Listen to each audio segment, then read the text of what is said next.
Assalamualaikum warahmatullahi wabarakatuh. Kami dari kelompok PRO akan menyampaikan argumentasi kami terkait mosi pernikahan di bawah tangan atau pernikahan siri. Pertama-tama perkenalkan, nama saya Marfiza Ragusan dan rekan-rekan saya. Nama saya Nadia Putri. Nama saya Erkam Fatmi. Nama saya Cynthia Agustusalahi. Baik, pernikahan sepihak adalah pernikahan yang dilakukan oleh salah satu pihak tanpa persetujuan atau tanpa pengetahuan pihak lainnya. Hal ini terjadi ketika seseorang menikahi orang lain tanpa pengetahuan atau persetujuan pasangannya. Pernikahan sepihak biasanya dianggap tidak sah dan dapat menimbulkan konflik serta masalah di kemudian hari. Nikah siri dalam pandangan agama diperbolehkan sepanjang hal-hal yang menjadi rukunnya terpenuhi. Dalam hal ini, semua hal-hal yang diperbolehkan sepanjang dalam melakukan atau menjalin pernikahan tersebut tidak banyak mudarat atau efek buruk yang terjadi. Namun perbedaannya adalah tidak mempunyai bukti otentik jika telah menikah. Dengan kata lain, tidak mempunyai surat sah sebagai seorang warga negara yang memiliki kedudukan yang kuat di dalam hukum. Nikah siri meskipun dalam legal dalam Islam bisa disahkan, namun dalam legal negara tidak bisa sah. Nikah siri menurut hukum Islam, nikah siri sebagai pernikahan secara rahasia sebenarnya dilarang oleh Islam, karena Islam melarang seseorang wanita untuk menikah tanpa pengetahuan walinya. Hal ini didasarkan pada hadis Nabi yang disampaikan oleh Abu Musa radhiyallahu anhu bahwasanya Rasulullah SAW bersabda, tidak sah suatu pernikahan tanpa seorang wali. Hadis tersebut diperkuat dengan hadis lain yang diriwayatkan oleh Aisyah radhiyallahu anhu bahwasanya Rasulullah SAW bersabda, wanita manapun yang menikah tanpa mendapatkan izin walinya, maka pernikahannya batil atau pernikahannya tidak sah. Abu Hurairah radhiyallahu anhu juga meriwayatkan sebuah hadis bahwasanya Rasulullah SAW bersabda, seseorang wanita tidak boleh menikahkan wanita lainnya. Seorang wanita juga tidak berhak menikahkan dirinya sendiri, sebab sesungguhnya wanita penzina itu adalah seorang muslim yang menikahkan dirinya sendiri. Jadi dapat disimpulkan bahwa pernikahan tanpa wali adalah pernikahan yang bersifat batil. Pernikahan siri termasuk perbuatan maksiat kepada Allah Subhanahu wa taala dan berhak mendapatkan sanksi di dunia. Hanya saja belum ada ketentuannya tentang syariat yang jelas tentang bentuk dan kadar sanksi bagi orang-orang yang terlibat dalam pernikahan tanpa wali. Oleh sebab itu, kasus pernikahan tanpa wali dan pelakunya boleh dihukum.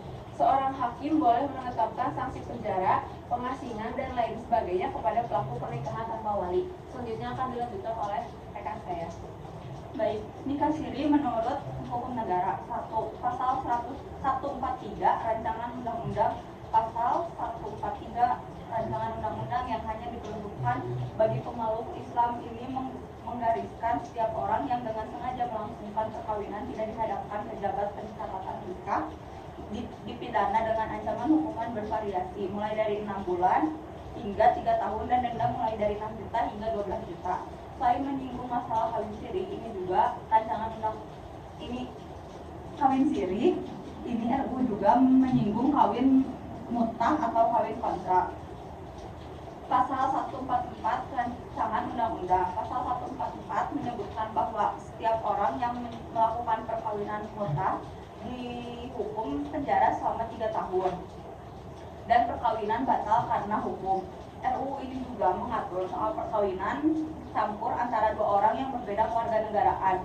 Pasal 142 ayat 3 menyebutkan calon suami yang berkewarganegaraan asing harus membayar uang jaminan kepada calon istri melalui bank syariah sebesar 500 juta.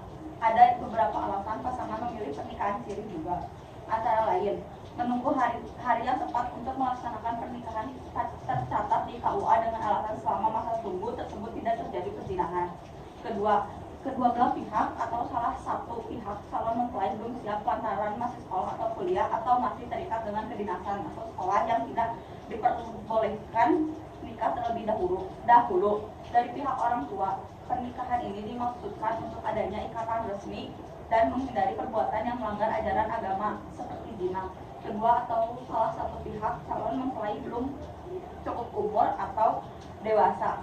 Sementara pihak orang tua menginginkan adanya penjodohan antara keduanya sehingga di kemudian hari calon mempelai tidak lagi nikah dengan pihak lain dan dari pihak calon mempelai perempuan tidak dipinang oleh orang lain. Baik, adapun sebagai solusinya untuk mendapatkan anak apabila dengan istri yang ada tidak dikaruniai anak, apabila nikah secara resmi akan terkendala dengan undang-undang maupun aturan lain, baik yang menyangkut aturan perkawinan maupun pegawaian atau jabatan. Terpaksa seperti pihak calon pengantin laki-laki tertangkap basah bersenang-senang dengan wanita pujaannya dengan alasan belum siap dari pihak laki-laki, maka untuk menutup aib dilakukanlah nikah siri. Selain itu ada juga yang terhalang karena pihak perempuan secara legal formal masih terikat hubungan dengan laki-laki, misalnya beranggapan bahwa perempuan tersebut telah janda secara hukum agama namun belum mengurus perceraian di pengadilan. Melegalkan secara agama bagi laki-laki sudah beristri karena sulit meminta izin atau tidak diberi izin kepada istri pertamanya maupun tidak merasa nyaman kepada mertua. Undang-Undang Perkawinan. Dalam pasal 1 Undang-Undang Perkawinan nomor 1 tahun 1974 disebutkan bahwa perkawinan merupakan ikatan lahir dan batin antara seorang pria dengan seorang wanita untuk membentuk rumah tangga yang bahagia dan kekal berdasarkan ketuhanan yang Maha Esa. Adapun sahnya perkawinan tertulis dalam pasal 2 ayat 1 yang berbunyi sebagai berikut. Perkawinan adalah sah apabila dilakukan menurut hukum masing-masing agamanya dan kepercayaannya itu. Jadi dapat dikatakan bahwa sepanjang pernikahan dilaksanakannya sesuai dengan ketentuan agama yang dianutnya, maka pernikahan tersebut dianggap sah secara hukum baik pernikahan tersebut dilaksanakan di hadapan petugas yang ditunjuk oleh undang-undang maupun tidak. Hukum nikah siri di Indonesia. Di Indonesia, hukum pernikahan diatur dalam Undang-Undang Perkawinan nomor 1 tahun 1974 pasal 2 sebagai berikut. Perkawinan adalah sah apabila dilakukan menurut hukum masing-masing agamanya dan kepercayaannya itu. Tiap-tiap perkawinan dicatat untuk perundang-undangan yang berlaku. Berdasarkan undang-undang tersebut, meskipun telah sah di mata agama, setiap perkawinan tetap harus tercatat secara negara. Artinya, nikah siri dianggap tidak sah di mata hukum Indonesia karena tidak adanya akte nikah serta surat-surat resmi terkait legalitas pernikahan tersebut. Secara hukum, secara hukum positif, nikah siri tidak lengkapnya suatu perbuatan hukum karena tidak tercatat resmi dalam catatan pemerintah. Anak yang lahir dari pernikahan siri dianggap tidak dapat dilegalisasi oleh negara melalui akte kelahiran. Setiap warga negara Indonesia yang melakukan pernikahan harus mendaftarkan pernikahannya ke KUA atau kantor catatan sipil untuk mendapatkan surat atau akte nikah. Perkawinan hanya dapat dibuktikan dengan akta nikah yang dibuat oleh pegawai pencatat nikah. Dampak hukum yang timbul dari sebuah pernikahan siri terjadi jika ada perceraian, yaitu istri sulit mendapatkan hak atas harta bersama apabila suami tidak memberikannya. Selain itu, jika ada warisan yang ditinggalkan oleh suami karena meninggal dunia, istri dan anak sangat sulit mendapatkan hak dari harta warisan. Apabila seorang suami berprofesi sebagai PNS, istri maupun anak tidak berhak mendapatkan tunjangan apapun. Di samping melanggar hukum pernikahan di Indonesia, menikah secara siri juga mempunyai banyak dampak negatif, khususnya bagi kaum perempuan. Ada beberapa dampak negatif menikah siri antara lain: 1. Pihak perempuan tidak bisa menuntut hak-haknya sebagai istri yang telah dilanggar oleh suami karena tidak adanya kekuatan hukum yang tetap terhadap legalitas perkawinan tersebut. Yang kedua, kepentingan terkait pembuatan KTP, KK, paspor, serta akta kelahiran anak tidak dapat dilayani karena tidak adanya bukti pernikahan berupa akta nikah atau buku nikah. Ketiga, nikah siri cenderung membuat salah satu pasangan, khususnya suami, lebih leluasa untuk meninggalkan kewajibannya. Yang keempat, banyak perlakuan kekerasan terhadap istri. Yang kelima, dapat mempengaruhi psikolog istri dan anak. Yang keenam, pelecehan seksual terhadap perempuan karena dianggap sebagai pelampiasan nafsu sesaat bagi kaum laki-laki. Yang ketujuh, akan ada banyak kasus poligami yang terjadi, tidak adanya kejelasan status perempuan sebagai istri dan kejelasan status anak di mata hukum atau masyarakat. Selain dampak negatif, ada juga dampak positif, meskipun dampak negatif akan lebih banyak, antara lain mengurangi beban atau tanggung jawab seorang perempuan yang menjadi tulang punggung keluarga, minimalisasi adanya seks bebas, berkembangnya penyakit AIDS maupun penyakit lainnya, mampu menghindarkan seseorang dari hukum zina dalam agama. Dalam agama Islam, rukun pernikahan ada 5, yaitu paket liburan keluarga, adanya calon pengantin laki-laki, adanya calon pengantin perempuan, wali nikah, 2 orang saksi, dan ijab kabul. Jika kelima rukun ini ada dan masing-masing rukun ini sudah memenuhi persyaratan, maka pernikahan tersebut telah sah menurut agama. Berdasarkan ketentuan pasal 2 ayat 1 Undang-Undang Perkawinan juga harus dianggap sah menurut hukum agama. Akan tetapi, agar pernikahan ini mendapatkan penguasaan resmi dari negara, maka pernikahan itu harus dicatat menurut peraturan perundang-undangan yang berlaku. Bagi umat Islam, instansi yang berwenang melakukan pencatatan pernikahan adalah pegawai pencatat nikah pada KUA kecamatan. Baik pencatatan melalui pengawasan saat terjadinya pernikahan maupun berdasarkan penetapan pengadilan bagi yang pernikahannya tidak dilaksanakan di bawah pengawasan pejabat yang ditunjuk. Perkawinan sepihak merupakan peristiwa yang tidak diinginkan dan dapat menimbulkan dampak yang besar bagi kedua belah pihak. Dalam konteks hukum, di Indonesia, pembatalan perkawinan sepihak harus mengikuti prosedur yang telah ditetapkan dalam Undang-Undang Nomor 1 Tahun 1974 tentang perkawinan. Proses hukum ini penting untuk memastikan keadilan bagi semua pihak yang terlibat dan untuk mencegah penyalahgunaan hak. Pihak yang harus dirugikan akibat pembatalan sepihak berhak untuk mendapatkan perlindungan hukum dan dapat mengajukan gugatan untuk memperoleh kompensasi yang layak dengan pemahaman yang mendalam tentang aturan hukum yang berlaku. Diharapkan sistem peradilan dapat berfungsi sebagai penjaga keadilan dalam kasus-kasus perkawinan sepihak. Perkawinan sepihak dapat ditimbulkan sebagai pilihan sah dalam beberapa situasi, seperti untuk menjaga kedaulatan individu, mengejar kebahagiaan pribadi, keluar dari hubungan yang tidak sehat, atau mencapai kemandirian finansial. Meskipun demikian, penting untuk mengambil keputusan tersebut dengan pertimbangan matang dan bertanggung jawab, serta tetap menghormati hak dan pertimbangan Meskipun demikian, penting untuk mengambil keputusan tersebut dengan pertimbangan matang dan bertanggung jawab, serta tetap menghormati hak dan perasaan pasangan. Memutuskan perkawinan sepihak tidak boleh dilakukan secara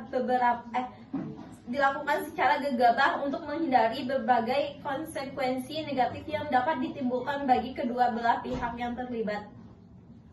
Pasal 58 KUH Perdata menyebutkan bahwa janji kawin atau nikah baru akan menimbulkan hak menuntut apabila janji kawin atau nikah telah diberitahukan kepada pegawai catatan sipil serta diikuti dengan pengumuman kawin. Sementara pasal 29 ayat 1 menyebutkan bahwa janji kawin baru mempunyai akibat hukum bila janji kawin tersebut dibuat secara tertulis yang disahkan oleh pegawai pencatatan perkawinan. Namun demikian, berdasarkan putusan Mahkamah Agung nomor 3991 KPDT 1984 telah memutuskan bahwa Tidak sepenuhnya janji menikahi adalah melanggar norma kesusilaan dan kepatutan dalam masyarakat, dan perbuatan demikian adalah perbuatan melawan hukum. Putusan mana kemudian dirujuk pula oleh putusan Mahkamah nomor 3277 KPDT 2000 atas perkara yang sama. Meskipun telah ada jurisprudensi berkaitan dengan pembatalan pernikahan secara sepihak oleh salah satu calon pengantin, namun dalam kenyataannya ternyata masih saja ada calon pasangan pengantin yang masih melakukannya.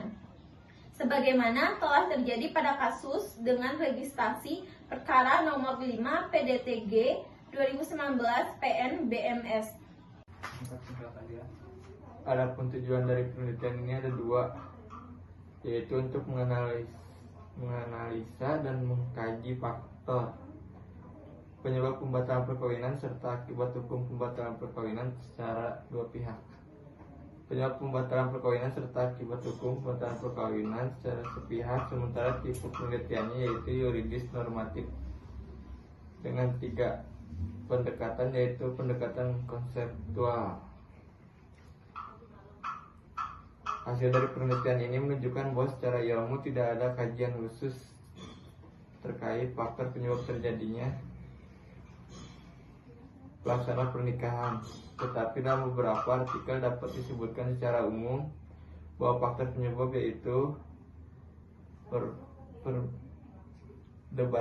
komitmen masa depan, kurangnya rasa saling menghormati, dan hilang rasa hasrat, perselingkuhan, ketidakcocokan dua keluarga, tuntutan dari keluarga, dan tekanan dari pasangan. Namun demikian, dalam penelitian dengan kasus pembatalan pernikahan kawinan yang dilakukan oleh Agus Suyitno terhadap Sri Subur Lestari, maka yang menjadi faktor penyebab adalah sering cekcok, marah, dan terdapat ketidakcocokan berbagai pihak. Dalam posisi gugatan rekonvensinya selanjutnya terkait dengan akibat hukum dalam pasal 58 KUHP Perdata maupun dalam pasal 29 Undang-Undang Nomor 1 Tahun 1974 tidak mengatur sama sekali akibat hukum berkaitan dengan pembatalan secara sepihak pernikahan perkawinan setelah adanya perminangan dan pertunangan, sehingga orang begitu mudah untuk membatalkan secara sepihak yang berakibat merugikan pihak lain akan tetapi jika mengacu pada jurisprudensi Mahkamah Agung nomor 3191 K PDT 1944 tanggal 12 Desember. Ada beberapa alasan mengapa pernikahan sepihak dapat dianggap sebagai pilihan yang baik. Pertama, pernikahan sepihak dapat menghindari kesulitan dalam proses administrasi pernikahan secara pengumpulan berkas dan persetujuan dari kedua belah pihak. Hal ini dapat menghemat waktu dan energi yang bisa diperlukan dalam persiapan pernikahan. Dengan mengajukan perceraian, wanita tersebut dapat mendapatkan perlindungan hukum dari pihak berwenang, seperti larangan suami untuk mendekatinya atau mengancamnya. Selain itu, perceraian juga dapat memberikan hak asuh anak kepada wanita untuk memastikan keamanan dan kesejahteraan anak-anak mereka. Dengan demikian, perkawinan sepihak dapat merupakan langkah-langkah yang diperlukan dalam situasi darurat untuk melindungi diri dan keluarga dari kekerasan dan bahaya yang mengancam. 1. Perlindungan terhadap hak perempuan. Perkawinan sepihak sering sekali terjadi karena adanya tekanan atau paksaan dari keluarga atau masyarakat. Hal ini dapat merugikan perempuan karena mereka tidak memiliki kebebasan untuk memilih pasangan hidup mereka sendiri. Dalam perkawinan sepihak, perempuan sering kali tidak memiliki kendali atas kehidupan mereka sendiri dan merasa terlantar serta tidak dihargai. Dengan adanya argumen-argumen di atas, dapat disimpulkan bahwa perkawinan sepihak tidaklah etis dan seharusnya tidak diperbolehkan dalam masyarakat. Setiap individu berhak untuk merasa diperlukan dengan adil, dihargai, dan memiliki kontrol atas kehidupan mereka sendiri, termasuk dalam memilih pasangan hidup. Udah Pan, udah Pan? Pan udah? Udah beres. Udah? Udah semua. Udah? Cepet nih. Wah biasa. Anjir. Terus tuh hayu mana? Sekarang ada pun tujuan dari penelitian ada dua, yaitu untuk menganalisasi dan mengkaji faktor penyebab pembatalan perkawinan. Gak kelihatan anjing ya. Sekian dari kelompok kami. Wabillahi taufiq wal hidayah. Wassalamualaikum warahmatullahi wabarakatuh.